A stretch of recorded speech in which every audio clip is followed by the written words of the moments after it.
कहानी की शुरुआत एक खूबसूरत पहाड़ी गांव से शुरू होती है। यहाँ माया नाम की लेडी रहती थी। माया का गांव इतना खूबसूरत था कि अक्सर ही बाहरी लोग गांव में घूमने आते रहते थे। आज भी दो बाहरी लोग घूमने आए थे और माया ने दोनों को देख लिया था। माया सुबह होते ही अपने काम करने लग जाती थी। वो हमेशा ही सबसे पहले प्रार्थना करती थी। आज भी वो अपनी प्रार्थना कर ही रही थी कि इसी बीच एक बंदा उसके पास आता है। इस बंदे का नाम सीमू था और माया पर उसकी गंदी नजर थी। माया को सीमू बिल्कुल भी पसंद नहीं था, इसलिए वो उससे ज्यादा बात भी नहीं करती थी। प्रार्थना के बाद माया नदी के किनारे बैठकर कपड़े धोने लगी। इसी बीच दोनों बाहरी लोग उसके पास आते हैं और उससे काली पहाड़ी का रास्ता पूछते हैं। बाहरी लोगों में एक लड़का और एक लड़की थी। माया दोनों को काली पहाड़ी का रास्ता बताती है, जिसके बाद वो दोनों पहाड़ी की तरफ बढ़ने लगते हैं। उनके जाने के बाद माया फिर से कपड़े धोने लगी। वो गाँव के लोगों के कपड़े धोती थी और बदले में उनसे पैसे लेती थी। दूसरी तरफ दोनों बाहरी लोग एक वीरान सी जगह पर पहुँच गए थे और मौका देखकर एक दूसरे का पानी निकालने लग जाते हैं। माया भी कपड़े धोकर अपने घर जा रही थी। रास्ते में वो जब दोनों को पानी निकालते देखती है तो वो भी गर्म हो जाती है और वहीं बैठकर अपनी उंगली का इस्तेमाल करने लग जाती है। कुछ देर बाद माया अपने घर के काम कर रही थी। माया के पति का नाम नोआ था।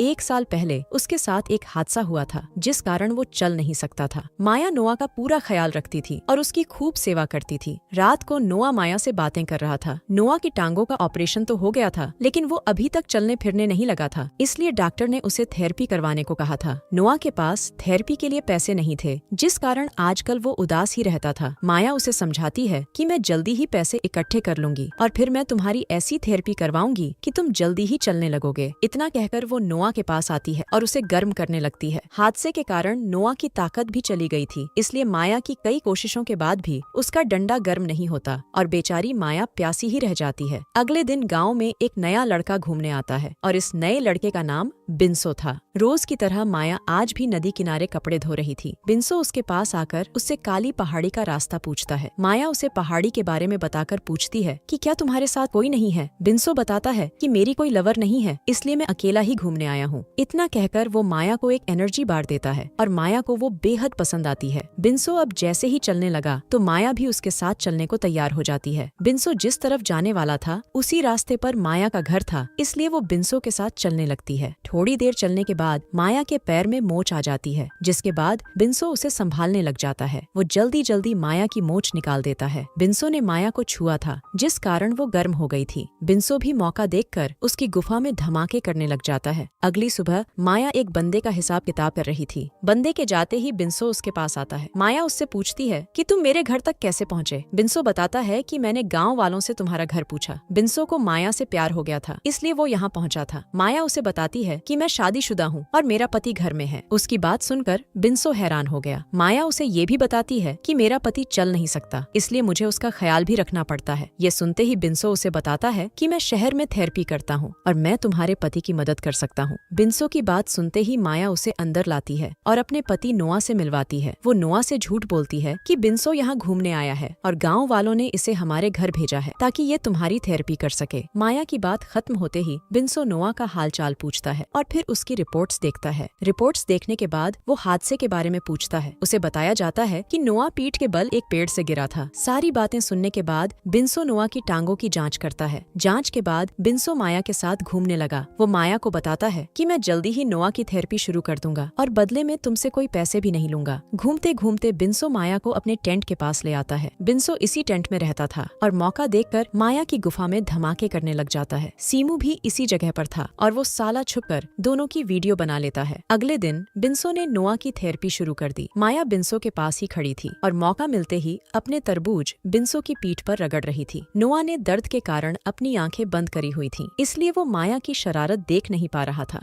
थोड़ी देर बाद माया नदी किनारे कपड़े धो रही थी और इसी बीच सीमू उसके पास आता है। वो आते ही माया को वही वीडियो दिखाने लगता है जिसमें माया बिंसो का पानी निकाल रही थी। वीडियो देखकर माया गुस्सा करती है, लेकिन साले सीमू पर कोई असर नहीं होता। वो माया से कहता है कि अगर तुमने मेरा पानी नहीं निकाला तो मैं ये वीडियो तुम्हारे पति को दिखा दूंगा। माया उसे समझाने की कोशिश करती है कि तुम गलत कर रहे हो, मगर सीमू उसकी बात नहीं सुनता और उसकी गुफा में धमाके करने लगता है। सीमू ने माया की मजबूरी का फायदा उठाया था, जिस कारण माया पूरी रात सो नहीं पाई थी। अगली सुबह बिंसो फिर से नोआ की थेरेपी कर रहा था। उसकी थेरेपी ने जादू की तरह काम किया था, जिस कारण नोआ धीरे धीरे चलने लगा था। थेरेपी के बाद नोआ आराम करने चला जाता है, जबकि बिंसो माया से बातें करने लगता है। बातें करते करते दोनों इतने गर्म हो जाते हैं कि घर के बाहर ही एक दूसरे का पानी निकालने लग जाते हैं। रात को नोआ को नींद नहीं आ रही थी। शायद वो माया से कोई बात करना चाहता था, लेकिन माया को नींद में देखकर चुप था। अगली सुबह बिन्सो फिर से नोआ की थेरेपी करने लगा। थेरेपी के कारण नोआ चलने तो लगा था, लेकिन फिर भी वो ज्यादा खुश नजर नहीं आ रहा था। रात को माया बिन्सो के पास थी। बातों बातों में बिन्सो उससे पूछता है कि जब तुम्हारा पति ठीक हो जाएगा तो हम दोनों का क्या होगा। माया उसे बताती है कि मेरे पति का डंडा काम नहीं करता, इसलिए तुम जब भी गाँव में घूमने आया करोगे तब हम दोनों मजे किया करेंगे। बिन्सो को माया से प्यार हो गया था, इसलिए वो उसे अपने साथ शहर लेकर जाना चाहता था और वहीं शादी भी करना चाहता था। दोनों अभी बातें कर ही रहे थे कि इसी बीच दोनों के पास सीमू आ जाता है। सीमू इस वक्त नशे में था। वो आते ही दोनों को बुरा भला कहता है। इसी के साथ वो बिन्सो को सब बताता है कि मेरे फोन में तुम दोनों की वीडियो है। बिन्सो को उसकी बात पर यकीन नहीं था, इसलिए सीमू उसे वीडियो दिखाता है। सीमू अब फिर से माया की गुफा में धमाके करना चाहता था, और वो भी बिन्सो के सामने ही। माया उसकी बात मानने को तैयार नहीं थी, जिसके बाद सीमू को इतना गुस्सा आता है कि वो साला अपनी गन निकाल लेता है। गन देखकर दोनों बेहद डर गए थे। सीमू बिन्सो को एक तरफ करता है और माया को कपड़े उतारने को कहता है। सीमू नशे में था और उसके हाथ में गन भी थी। हालातों को देखकर माया अपने कपड़े उतारने लगी। उसके गोल गोल तरबूज देखकर सीमू उस पर टूट पड़ता है। सीमू सब कुछ बिन्सो की नजरों के सामने ही कर रहा था। बिन्सो माया की मदद तो करना चाहता था, लेकिन सीमू की गन उसकी तरफ ही थी। इसी बीच कोई पीछे से आकर सीमू को मार देता है। सीमू को मारने वाला नोआ ही था। नोआ यहाँ माया को देखने आया था, क्योंकि उसे पता था कि माया और बिन्सो का चक्कर चल रहा है। दरअसल जब माया और बिन्सो घर के बाहर ही मजे कर रहे थे, उसी वक्त बिन्सो ने दोनों को देख लिया था। माया को बिन्सो के साथ देखकर वो दुखी तो बहुत होता है, लेकिन माया की खुशी के लिए वो चुप कर जाता है। बिन्सो में ताकत नहीं थी। वो चाहकर भी माया की प्यास नहीं बुझा सकता था, इसलिए उसे बिन्सो के साथ देखकर भी खुश था। नोआ ने दोनों को बता दिया था कि मुझे सब कुछ पता है, लेकिन मैं माया की खुशी के लिए चुप था। नोआ के मुंह से सच जानकर दोनों बेहद शर्मिंदा होते हैं। दोनों को पता था कि उनसे गलती हुई, इसलिए दोनों अपनी गलती सुधारना चाहते थे। अगली सुबह बिन्सो अपने घर जाने वाला था। जाने से पहले वो नोआ से माफी मांगता है, क्योंकि उसने उसकी बीवी के साथ चक्कर चलाया था। बिन्सो के माफी मांगने के बाद ना तो नोआ कुछ बोलता है और ना ही माया कुछ बोलती है। दोनों को चुप देखकर जैसे ही बिन्सो जाने लगा तो नोआ उसे रोककर कहता है कि तुम्हारे कारण मैं चलने लगा, इसलिए मैं तुम्हारा धन्यवाद करता हूँ, लेकिन आज के बाद यहाँ कभी मत आना और ना ही कभी माया से मिलने की कोशिश करना। नोआ की बात सुनकर बिन्सो कुछ नहीं बोलता, क्योंकि वो उसकी बात मानने को तैयार था। वो नोआ से हाथ मिलाता है और फिर वहाँ से जाने लगता है। उसके जाते ही माया नोआ का धन्यवाद करती है, क्योंकि उसने उसकी गलती माफ कर दी थी। वो समझ गई थी कि उसे दुनिया का सबसे अच्छा पति मिला है, जो उसकी खुशी के लिए चुप हो गया था। वैसे जब से नोआ चलने लगा था, उसके डंडे ने भी काम करना शुरू कर दिया था। कहानी के आखिर में दोनों पति पत्नी खुश रहने लगते हैं और नोआ माया की प्यास भी बुझाने लगता है। इसी के साथ इस कहानी का यही अंत हो जाता है। हमारी वीडियो देखने के लिए बहुत बहुत धन्यवाद। अगर आप ऐसी ही वीडियोस के दीवाने हैं तो प्लीज मेरे चैनल को जरूर सब्सक्राइब करें। मिलते हैं अगली वीडियो में, तब तक के लिए नमस्कार।